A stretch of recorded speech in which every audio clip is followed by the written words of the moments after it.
ભરૂચ શહેરમાં ભરવનાળે વાતાવરણમાં અચાનક પલટો, ભારે વાવાઝોડું ફૂંકાયું.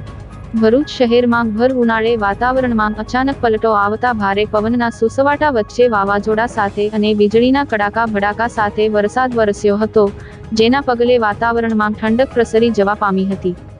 ભરૂચ શહેરમાં સાંજના સુમારે અચાનક વાતાવરણ બદલાતા પવનના સુસવાટા વચ્ચે ભારે વાવાઝોડું કૂંકાવા માંડ્યું હતું. ભારે વાવાઝોડાના પગલે શહેરમાં અનેક જગ્યાએ વૃક્ષો ધરાશાય થવાના બનાવો બન્યો સાથે જૂના ભરૂચમાં મકાનોના છાપરાઓ ઉડવાના બનાવો પણ બન્યા હોવાનું જાણવા મળી રહ્યું છે.